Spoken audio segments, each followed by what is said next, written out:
այսպես կրակոցներ չեն լսել, ինչով եք պայմանավորում սա, ապա տեղեկատվություն են տարածում ադրբեջանցիները, թե ինչ են անում այս խաղաղության են գնում։ Ադրբեջանը խաղաղության չի գնացել։ Խաղաղության են գնում։ Ադրբեջանը խաղաղության չի գնացել եւ չի գնում։ Որքան էլ փորձի Փաշինյանը ժողովրդին մոլորեցնի, խափի, թմրեցնի, ասի, որ վերջ, ամեն ինչ վերջացել է, կիրթ եւ կառուցողական գործընկեր Ալիևի հետ եկել են ջենտլմենական համաձայնության, փոխադարձ տարածքների նկատմամբ որևէ հավակնություններ չունեն, ճանապարհների ապաշրջափակումը տեղի ունենալու ինքնիշխանության պահպանությամբ, այդ ամեն ինչը սուտ է, տեքստի հայտարարության մասին, համաձայնեցման մասին հայտարարությունից անմիջապես հետո Ադրբեջանը հայտարարեց, որ խաղաղության, ճակերտավոր խաղաղության համաձայնագիրը կնքելու նախապայմանը Հայաստանի Սահմանադրության փոփոխությունը։ Դրան կհետևի գերիների ներողություն, այսպես կոչված պատերազմական հանցագործների վերադարձի պահանջը, դրան կհետևի ինչ-որ 350,000 ադրբեջանցիների բնակեցումը Հայաստանի Հանրապետության ինքնիշխան տարածքում։ Սա է Ադրբեջանը բացարձակապես որևէ մտադրություն չունի խաղաղության համաձայնագիր կնքելու, Հայաստանի հետ խաղաղություն հաստատելու։ Պարոն Խաչատրյան, երբ այսպես հայտարարվեց, որ հայ-ադրբեջանական պայմանագիրը պատրաստ է եւ այլն, Հայաստանի վարչապետը նախ շտապեց զանգել Ռուսաստանի նախագահին, հետո Իրանի նախագահին եւ երեք նաեւ Մակրոնին զանգեց։ Ես ամեն դեպքում դրավասում չեմ տեսել, որ Ադրբեջանի նախագահն էլ այսպես շատ ողջավորված տեղեկացնի բոլորին, որ այդ պայմանագիրը վերջապես գլուխ է եկել։ Ինչով եք պայմանավորում սա։ Նախ առաջինը հենց Ռուսաստանի նախագահային զանգը, որտեղ գիտենք մինչ այս բանակցությունները, անգամ Արցախի հարցում Հայաստանը ավելի շատ այս արևմտյան հարթակում էր փորձում հարցերը կարգավորել։ Ինչով է սա պայմանավորված։ Դե հիշեցնեմ, որ երբ Եվրամիության անդամակցության պսևդոօրենքը առաջի ընթերցման անցավ խորհրդարանում, Նիկոլ Փաշինյանը զանգարել էր Պուտինին եւ ներկայացրել այդ օրենքը։ Կարծում եմ ինքն էլ է հասկանում, որ Արևմուտքը հիմա ունի լրիվ այլ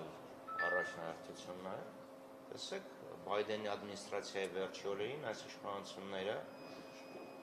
Արադ Միրզոյանը եւ Անթոնի Բլինքենը փաստաթուղթ ստորագրեցին, բայց օրինակ Ուիտկոֆը, որը ժամանել էր Մոսկվա, եկավ Բաքու, Հայաստան այդպես էլ չեկավ։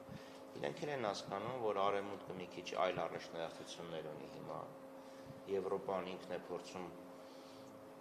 իր անվտանգային հարցերը լուծել ԱՄՆ-ի կողմից հայտարարված նոր քաղաքականության լույսի ներքո, Ռուսաստանի եւ Միացյալ Նահանգների միջև որոշակի լրձեցում է տեղ ունենում եւ ստեղ էլ եմ ասում Հայաստանը ինչքան էլ փորձի իրեն պատռի, օգտագործելով Արադ Միրզոյանի օգտագործած եզրույթը, որ որևէ հարցում չմեղադրի, կարծեմ Եվրոպան գոնե եւ Միացյալ Նահանգները հավաքական արևմուտքը դեռևս այլ կամ հիմա այլ առաջնահերթություններ ունեն։ Այս տպավորություն է, որ այս պահին ինչ-որ միջնորդ է անհրաժեշտ այս խաղաղության պայմանագրի, եթե անգամ ստորագրվի կետերի իրականացման կամ խաղաղության ապահովման, այսպիսի տպավորություն կա։ Տպավորությունն այն է, որ Հայաստանը պահանջեր միջնորդավորված բանակցություններ, որովհետև այդ բանակցող կողմերի միջև բանակցային ուժերը տարբեր են, պետք է միջնորդ, որպեսզի բալանսավորի այդ տարբերությունները եւ նաեւ ինչ-որ չափով հանդես գա որպես բանակցությունների արդյունքում ձեռք բերված բանվարվածությունների իրականացման երաշխավոր, բայց Ալիևը արգելել է, թույլ չի տալի միջնորդների, դե Փաշինյանենք էլ չեն կարող Ադրբեջանի խոսքը հրամաններին, հրահանգներին չի ենթարկվել։ Այս տրամաբանությունն այն է, որ պետք է ճիշտ անել, որ լինեին միջնորդներ։ Խաչատրյան, իշխանական թևից ասում են, որ խաղաղության պայմանագրի տեքստը լավ բանակցված է,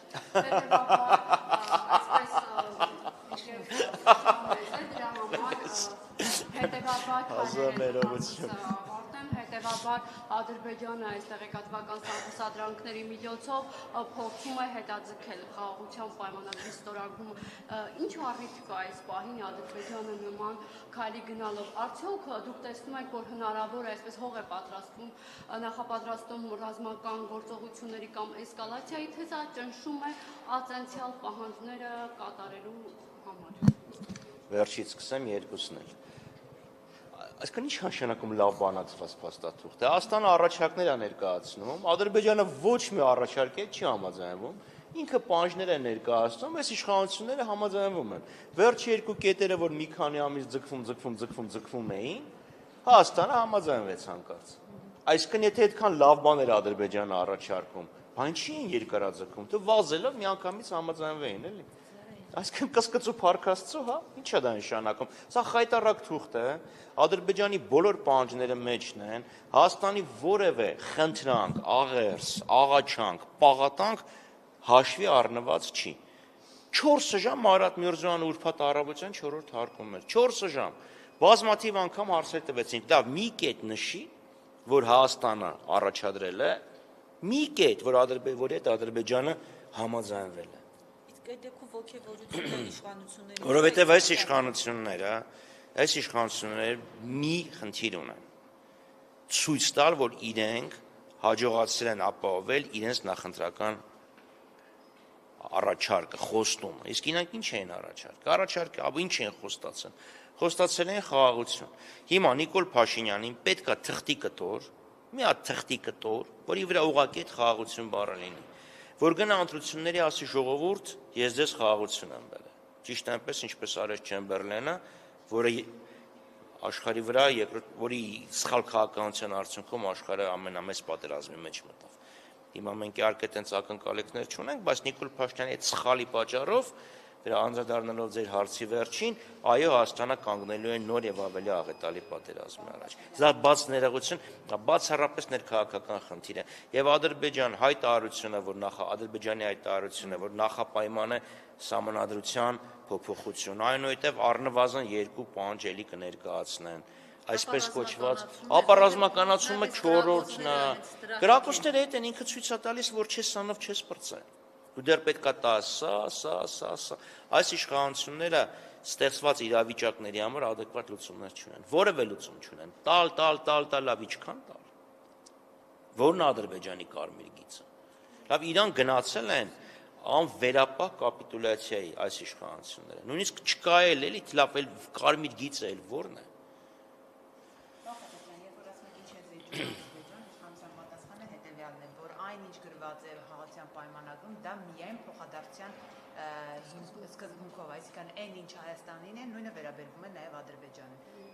Ինչ հասկան, օրինակ հայցերը հետ կապված, ասում են, եթե մենք հետ քաշենք, նրանք էլ պետք է հետ քաշեն։ Այսինքն մենք պետք է հայցերը հետ քաշենք, հա։ Ադրբեջանը, որ ցեղասպանություն է իրականացրել Արցախի հանրապետությունում, ինչ պրետենզիա ունի մեր նկատմամբ։ Ինքը սկսեց պատերազմը 90-ականներին, ինքը սկսեց հայկական ջարդերը, ինքը շրջափակեց Հայաստանը, ինքը արցախցիների խաղաղ ցույցերի ի պատասխան կոտորածներ կազմակերպեց, այդ Ադրբեջանը մեր նկատմամբ ինչ հայց ունի։ Ավելին ձեզ ասեմ, տեսեք գերիների հարցը, լավ անալոգիա տանը։ Նոյեմբերի 9-ի թղթով կար կետ, գերիները բոլորի հետ փոխանակվում են, ճիշտ է։ Հայաստանը բոլոր գերիներին, որ ուներ, ներառյալ են թուրք 2 հանցագործներին, ադրբեջանցի, ովքեր բռնվել էին Քարվաճառում 15 տարեկան երեխա սպանելու համար, հանձնեց։ Ադրբեջանը էլի ինչ որ մեր հայ գերիներ հանձնեց։ Բոլորին չի հանձնել։ Էլի հիմա Ադրբեջանում գերիներ կան։ Երբ ասում են ինչի չեք հանձնում, ասում են դե ով ունեինք նոյեմբերի 9-ի դրությամբ հանձնել ենք։ Մնացածներին այդ հարցը չի վերաբերում։ Սա ինչ է նշանակում։ Հիմա կարող է ինչ-որ հայցեր հետ քաշի, հետո ասի դատական գործընթացի ընթացքում իհատ են եկել նոր հանգամանքներ, այդ նոր հանգամանքներով մենք մտնում ենք դատարան։ Ինչ են ասելու սրանք։ Պարոն Խաչատյան, ամերիկացի պաշտոնյայի Հաջիևի հետ խոսակցության այսպես պաշտոնական հաղորդագրությունում նշվում է, որ գերիներին նաև պետք է, այսպես ասած, քանի որ խաղաղություն է եւ այլն, պետք է բոլոր գերիները ազատ արձակվեն։ Բաքվում կլսեն այդ կոչը, որտեղ նաև Ամերիկայում ամերիկահայերը Թրամփին են նաև բազմաթիվ նամակներով դիմել, որպեսզի զբաղվի այսպես Բաքվում գտնվող քրիստոնյաների։ Տեսեք, ադրբեջանցիներին դեռևս 1988 թվականից միջազգային հանրությունը կոչ էր անում, պահանջում էր, դատապարտում էր, խստորեն էր դատապարտում։ Ադրբեջանի վրա այդ խստորեն դատապարտումները, կոչերը չեն ազդում։ Եթե միջազգային հանրությունը ցանկանում է Ադրբեջանի վրա ճնշում բանացնել, որպեսզի Ադրբեջանը գոնե հարգի տարրական իրավունքները մարդկանց, գոնե հարգի Արցախի ռազմաքաղաքական ղեկավարության արդար դատարանի, արդար դատավարության իրավունքները, խոսքերով ոչինչ չի լինի, հստակ ճնշում է, հստակ, պատժամիջոցներ են պետք, ասել ենք, ելի ենք ասում։ Ամբողջ աշխարհում, Հայաստանից բացի, ամբողջ աշխարհից Ադրբեջանից պահանջում էին ապաշրջափակել Արցախի հանրապետությունը 22 թվականի դեկտեմբերից, ապաշրջափակեցին, թե չէ։ Միեդի որոշումները կա, ուրեմն Հագայի դեռ որոշումները կան։ Միայն կոչերով քաղաքական ուրեմն դիրքորոշում է հայտնվում իհարկե, բայց եթե այդ կոչերին չհետևեն ավելի կոնկրետ գործողություններ, ես ցավոք սրտի թերահավատ եմ, որ Ադրբեջանը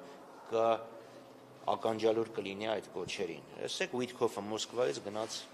Բաքու, ակներևաբար այնտեղ չի քննարկվել գերիների հարցը։ Ինչ է կարծում նրա այդ հայտարարությունը ընդհանրապես զսպիչ դեր կխաղա Ադրբեջանի գործողությունների հետ կապված, թե ոչ։ Որևէ հայտարարություն Ադրբեջանի վրա զսպիչ ազդեցություն ունենալու փոքր հավանականություն ունի։ Եթե Ադրբեջանի դեմ ավելի առարկայական պատժամիջոցներ չկիրառվեն, ցավոք պետք է ասեմ, որ հավանականությունը, որ Ադրբեջանը ականջալուր կլինի, շատ ցած։ Բայց երբ այսպես ռուս-ուկրաինական բանում, այսպես ճակատում թվում է գնում են խաղաղության,